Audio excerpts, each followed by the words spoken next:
जंगल में मिट्ठू महाराज का राज्य चल रहा था। उस जंगल में एक मीनू चिड़िया रहती थी। वे मीनू चिड़िया अकेले ही रहती थी। उसका कोई भी परिवार ना था। मीनू चिड़िया जंगल में सबसे ज्यादा अमीर और दौलतमंद थी, लेकिन मीनू चिड़िया अकेली थी, जिसके कारण जंगल के तोते महाराज मीनू चिड़िया का काफी ज्यादा ध्यान रखते थे। फिर जंगल में एक दिन कालू कौवा और प्रिया कौवी अचानक महाराज के पास आते हैं। हाँ भाई पक्षियों, क्या हुआ?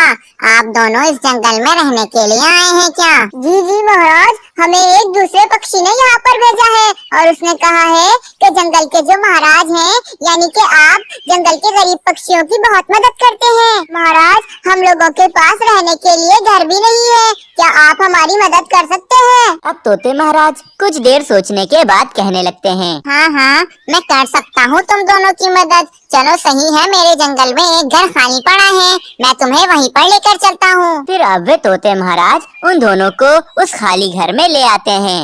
वाह वाह महाराज, ये घर तो वाकई बहुत ज्यादा सुंदर है। वैसे कानू कौवे, तुम इस घर में तो रह लोगे, पर तुम मुझे ये बताओ तुम काम क्या करोगे इस जंगल में? महाराज, कालू कौवा एक बहुत अच्छा नाई है, लेकिन अभी उसके पास कोई भी दुकान नहीं है जहाँ पर वे पक्षियों के बाल काट सके। अच्छा तो फिर ठीक है, एक काम करो, चलो मेरे साथ, मैं तुम्हें एक जगह दिखाता हूँ, तुम कल से वहाँ पर ही आ जाना, अपना काम शुरू कर लेना वहाँ। फिर अब वे तोते महाराज उस कालू कौवे को एक पेड़ के नीचे खाली जगह पर ले आते हैं। कालू कौवे, देखो ये जगह बहुत अच्छी है, यहाँ पर तुम अपना काम शुरू कर सकते हो, और ये कुछ दाने रख लो, इससे तुम अपना काम शुरू करने का सामान ले आओ। आपका बहुत बहुत शुक्रिया महाराज, जैसा बताया था आपके बारे में, आप तो उससे भी ज्यादा अच्छे निकले। बस फिर अब वे कालू कौवा उन महाराज के दिए हुए दानों से अपना काफी सारा सामान ले आता है और उस दरख्त के नीचे अपनी एक दुकान बना लेता है। फिर अब रात हो जाती है, वे कालू कौवा अपने घर में आ जाता है। कालू, मुझे तो लगता है अब हमारे अच्छे दिन शुरू हो गए हैं। अरे हाँ हाँ प्रिय कवि, लेकिन मुझे एक बात पर बहुत ज्यादा गुस्सा आ रहा है। तुम्हें क्या जरूरत थी महाराज को बोलने की कि मुझे एक नाई का काम आता है? अगर तुम उन्हें ये ना बोलती तो क्या पता वे महाराज मुझे कुछ अच्छा काम दे देते। कालू कवि, ये बहुत गलत बात है, महाराज ने आज हमारी बहुत ज्यादा मदद की है, तुम उनको कुछ नहीं बोल सकते हो, और वैसे भी ये काम तो तुम्हारा अपना काम है, तो फिर तुम्हें क्या मसला है? मगर प्रिय कवि, मुझे नाई बनने का शौक नहीं है, मुझे तो महाराज की तरह बनने का शौक है। कालू कौवे, मैं समझ गई हूँ, तुम कभी भी नहीं सुधर सकते हो, छोड़ो, मुझे तो नींद आ रही है, मैं सोने चली। बस फिर अब वे दोनों अपने घर में सो जाते हैं। अब अगले दिन सुबह सुबह वे कालू कौवा अपने नाई के काम के लिए आ जाता है। आहिस्ता आहिस्ता जंगल के पक्षी भी कालू कौवे के पास बाल कटवाने के लिए आने लग जाते हैं, मगर कालू कौवा इस बात से बिल्कुल भी खुश नहीं था। वे तो अपने मन में महाराज बनने की सोच रहा था। बस फिर इतने में वहाँ पर तोते महाराज भी आ जाते हैं। हाँ भाई कालू कौवे, क्या हुआ? सब कुछ ठीक चल रहा है ना? हाँ हाँ महाराज, सब कुछ बहुत अच्छा चल रहा है, आपका तो जितना शुक्रिया करूँ उतना कम है। अच्छा ठीक है कालू कौवे, लेकिन वैसे मैं तुम्हारे पास एक काम से आया हूँ यहाँ पर। देखो जंगल में एक मीनू चिड़िया रहती है, तुम्हें मेरे साथ चलना होगा, क्योंकि वह मीनू चिड़िया आज के दिन बाल कटवाती है, वो भी अपने घर के अंदर, इसीलिए तुम अभी मेरे साथ चलो उसके बाल काटने के लिए। अच्छा चलिए ठीक है महाराज, मैं अभी अपना सामान लेकर चलता हूँ आपके साथ। बस फिर अब वे दोनों मीनू चिड़िया के घर पर आ जाते हैं।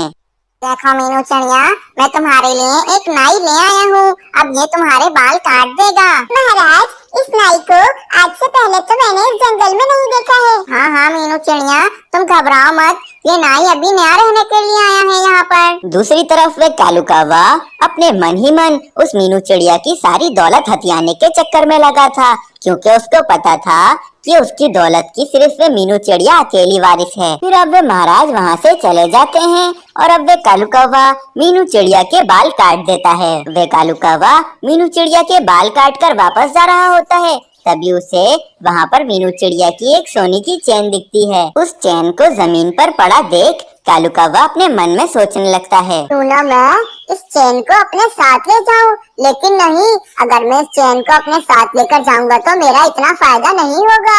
मैं एक काम करता हूँ, मैं इस मीनू चिड़िया को ये चैन उठाकर दे देता हूँ और इसका भरोसा जीत लेता हूँ, फिर ये मुझ पर पूरा विश्वास करने लगेगी। फिर देखना मैं क्या करता हूँ इसके साथ। अरे मीनू चिड़िया, ये देखो, ये तुम्हारी सोने की चैन यहाँ पड़ी हुई थी। अरे कालू कौवे, वाह, तुम्हारा बहुत बहुत शुक्रिया। ये चैन तो मेरे लिए बहुत कीमती थी। शुक्र है तुमने ये मुझे दे दी। बस अब वे कालू कौवा वे चैन मीनू चिड़िया को देकर वहाँ से चला जाता है। ये कौवा तो बहुत ही ज्यादा ईमानदार लगता है।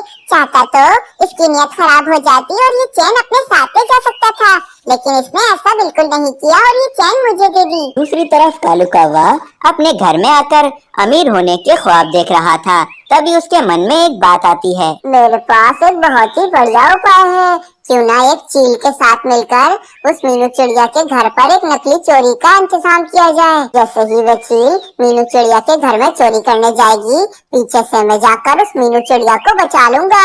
फिर देखना वे मीनू चिड़िया खुश होकर मुझे अपने घर पर कोई काम दे देगी।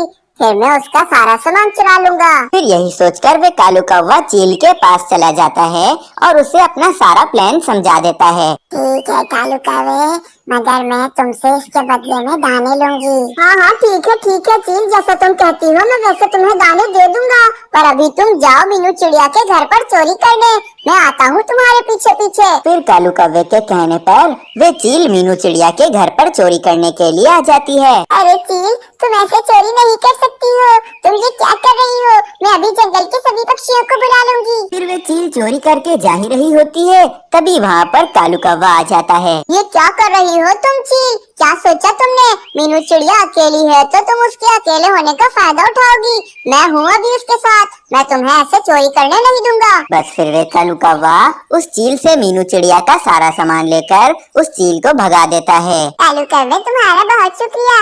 अगर आज तुम न आते तो पता नहीं क्या हो जाता। कालू कौवे, क्या अब तुम रोजाना मेरे घर पर आकर काम करोगी? ये सुनकर वे कालू कौवा काफी ज्यादा खुश हो जाता है, क्योंकि उसका मकसद पूरा हो जाता है। अरे मीनू चिड़िया, लेकिन मैं तो एक नाई हूँ, मैं तुम्हारे घर पर क्या काम करूँगा? देखो, अभी मिट्ठू महाराज मेरे घर का बहुत ज्यादा ध्यान रखते हैं, इसीलिए तुम एक काम करो, कल से तुम मेरे घर पर आ जाओ और मेरा ध्यान रखो। इस तरह मिट्ठू महाराज को भी फिक्र नहीं होगी मेरी। अच्छा ठीक है मीनू चिड़िया, अब मैं कल से मिट्ठू महाराज को ये सारी बात बताकर तुम्हारे पास काम करने के लिए आ जाऊंगा। अब घर आकर वे कालू कौवा प्रिया कौवी को भी सारी बात बता देता है और ये बात सुनकर अब वे दोनों काफी ज्यादा खुश हो जाते हैं। फिर अब अगले दिन से ही वे कालू कौवा मिट्ठू महाराज को बताकर मीनू चिड़िया के घर पर काम करने के लिए आ जाता है। मीनू चिड़िया के घर पर तो वे कालू कौवा मीनू चिड़िया की दौलत का मालिक बना फिर रहा था। वे बिल्कुल भी कोई काम नहीं करता था और बस सारा दिन खाता पीता और मजे करता था। ऐसे ही कालू कौवे की जिंदगी में अब बहुत ज्यादा सुकून हो जाता है और वे सब बहुत ज्यादा खुश होते हैं। फिर एक दिन मिट्ठू महाराज के पास वही चील आती है जिस चील को कालू कौवे ने चोरी करने का कहा था। अरे तोते महाराज, मुझे आपसे एक काम है। देखिए, मेरे पास कुछ दाने हैं, उससे मुझे जंगल में एक खेत खरीदना है। देखो चील, अभी मेरे पास तो कोई भी खेत नहीं है, लेकिन हाँ, जंगल में एक चिड़िया रहती है, उसके पास खेत जरूर होगा, इसीलिए मैं अभी उसको यहाँ पर बुला लेता हूँ, वे तुम्हें खेत दे देगी। बस फिर अब वे मिट्ठू महाराज मीनू चिड़िया को अपने महल में बुलवा लेते हैं। मीनू चिड़िया के साथ साथ कालू कौवा भी महल में आ जाता है। बस फिर वे मीनू चिड़िया उस चील को देखते ही पहचान जाती है और महाराज से कहने लगती है, अरे महाराज, ये तो वही चील है जिसने मेरे घर पर चोरी करने की कोशिश की थी और कालू कौवे ने मुझे बचाया था। अरे नहीं नहीं महाराज, मैं कोई चोर नहीं हूँ, मैं तो जमीनें खरीदने का काम करती हूँ। वो तो मुझे इस कालू कौवे ने तुम्हारे घर पर चोरी करने का कहा था और दाने भी दिए थे, इसीलिए मैंने बस चोरी का नाटक किया था। बस चील के ऐसा कहते ही उस कालू कौवे के पैरों तले जमीन खिसक जाती है और वो सबसे माफिया मांगने लगता है। अरे आप सब मुझे माफ कर दीजिए, मुझसे बहुत बड़ी गलती हो गई है। मैं तो अपने आप को बहुत ज्यादा अमीर समझने लगा था, मीनू चिड़िया की दौलत पर राज करने लगा था, लेकिन मुझे नहीं पता था झूठ की उम्र ज्यादा लंबी नहीं होती है, इसीलिए आप लोग मुझे माफ कर दीजिए, मुझसे बहुत बड़ी गलती हो गई। नहीं, तुमने जो किया है वो बहुत गलत है, तुम्हें माफी नहीं मिलेगी। अब तुम वो घर खाली करो और अपनी पत्नी को लेकर इस जंगल से चले जाओ। अरे नहीं नहीं महाराज, ऐसा मत कीजिए, हम लोग कहाँ पर रहने जाएंगे? देखिए महाराज, इस कालू कौवे को माफ कर देते हैं, मुझे लगता है ये सुधर गया है, अब ये ऐसा नहीं करेगा। अच्छा चलो ठीक है, तुम कहती हो तो मैं इसे माफ कर देता हूँ, पर कालू कौवे अब से तुम कुछ भी गलत काम मत करना। जो तुम्हारा नाई का काम है बस वही करो। बस फिर अब कालू कौवे को अपनी गलती का एहसास हो जाता है और वे कालू कौवा अब से अपना नाई का काम दोबारा से शुरू कर देता है। अब सब कुछ जंगल में दोबारा से ठीक ठाक हो जाता है।